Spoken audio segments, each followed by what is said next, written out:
Halo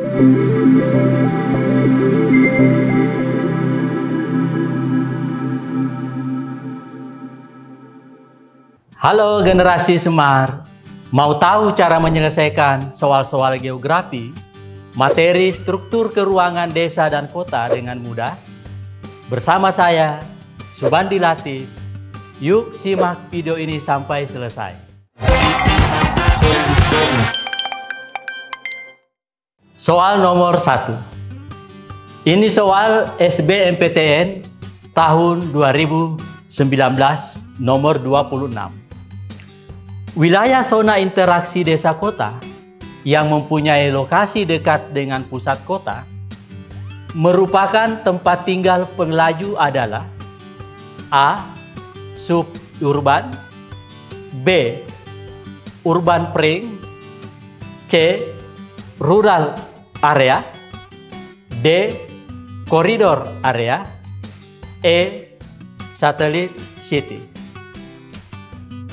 Generasi Semar, jika soal seperti ini yang kita dapatkan, maka cara menjawabnya adalah kita mulai dengan pembahasan soal 1.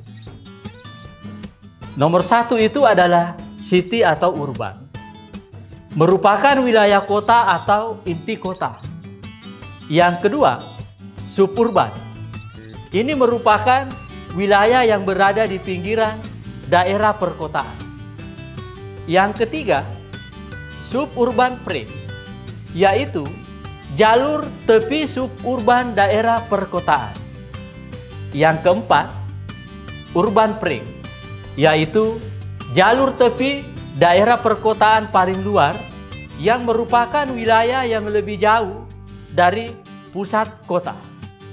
Agak mirip kota tapi sudah mengarah ke desa. Yang kelima, rural urban pring, yaitu jalur batas desa dan kota. Yang keenam adalah rural area. Biasa juga diartikan dengan desa atau pedesaan, yaitu wilayah ini bagian dari perkotaan yang mencakup kebutuhan pangan di perkotaan dan merupakan tempat tinggal para pengelaju. Jawaban yang benar yaitu C, yaitu rural area.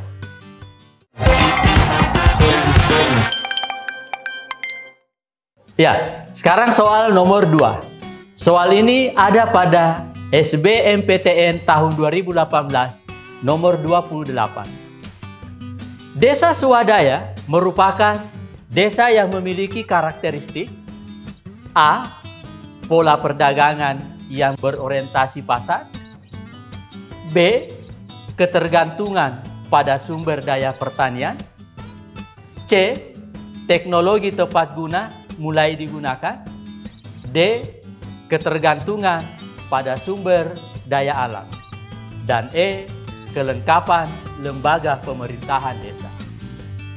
Baik generasi Semar, jika kita mendapatkan soal seperti ini, cara menjawabnya adalah, pembahasan soal 2 ini, yang pertama, klasifikasi desa itu berdasarkan perkembangan masyarakat.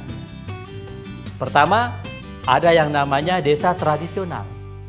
Desa ini adalah desa yang masih bergantung dengan keadaan alamnya.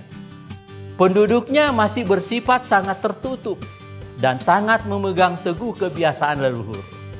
Yang kedua, desa swadaya. Desa ini adalah desa yang sudah mengelola potensi desa dan mulai menggunakan teknologi tepat guna. Namun, tingkat pendidikan masyarakatnya dan produktivitasnya itu masih rendah. Yang ketiga, ada yang disebut dengan desa swakarya. Desa ini adalah desa yang sudah mampu untuk meningkatkan kehidupannya dan mengalami perubahan cara berpikir, karena pengaruh dari luar itu sudah mulai masuk. Yang keempat, yaitu desa swasembada. Desa ini adalah desa yang masyarakatnya mampu memanfaatkan dan mengembangkan sumber daya dan potensi alamnya.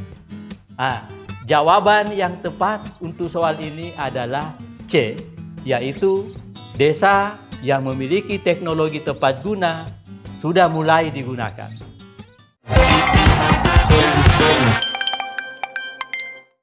Sekarang soal nomor 3. Seorang investor ingin mendirikan perumahan di antara dua daerah.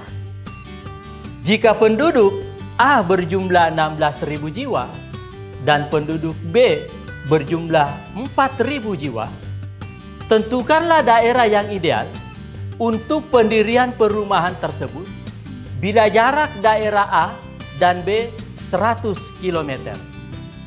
Apakah pada A yaitu 33,3 km dari kota A, atau B 33,3 km dari kota B, atau C 35 km dari kota A, atau D 35 km dari kota B, atau E 50 km dari kota A. Generasi Semar, jika soal seperti ini, cara menjawabnya adalah, ada cara perhitungan konvensional yang selama ini kita kenal dengan teori titik henti. Ya, teori titik henti itu menggunakan rumus DAB, maksudnya yang dicari itu jarak ideal dari kota A dan B sama dengan DAB. DAB ini jumlah penduduk atau jarak antara kota A dan B dibagi 1 ditambah akar penduduk kota A dibagi penduduk kota B. Nah, kita coba masukkan data pada soal ke dalam rumus. Ya. Jadi DAB itu sama dengan 100 ini jarak kota A dan B dibagi 1 ditambah akar 16.000. 16.000 ini jumlah penduduk kota A dibagi 4.000. Jadi 16.000 dibagi 4.000 itu sama dengan 4. Jadi 100 ditambah akar 4. Jadi 100 dibagi 1 ditambah 2. Karena akar 4 itu adalah 2. Jadi 100 dibagi 1 ditambah 2 itu 3. Jadi 100 dibagi 3 jumlahnya 33,3. Jadi lokasi yang ideal atau lokasi titik henti untuk menentukan di mana sebaiknya perumahan itu dibangun yaitu 33,3 km dari kota B, atau jawaban yang benar adalah B, karena dihitung dari kota yang jumlah penduduknya lebih kecil. Ingat, generasi Semar, setelah kita menghitung dengan baik perhitungan ini, kita harus ingat bahwa menentukannya itu dari kota yang jumlah penduduknya lebih kecil.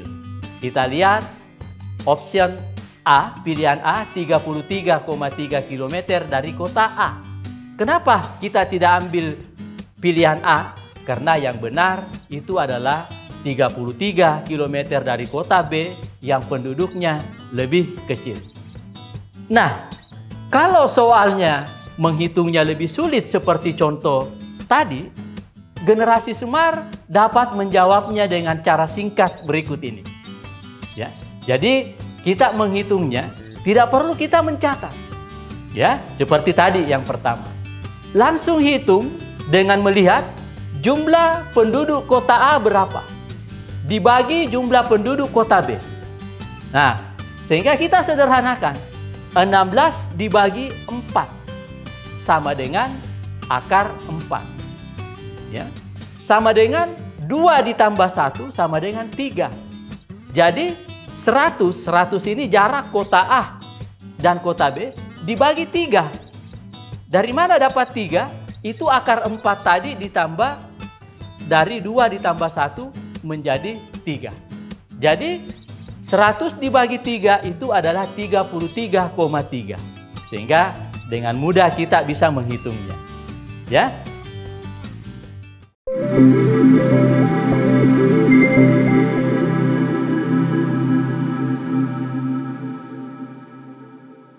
Semoga bermanfaat ya generasi Semar. Sampai jumpa pada pembahasan soal berikutnya. Salam Semar School, generasi Semar berkarakter cerdas.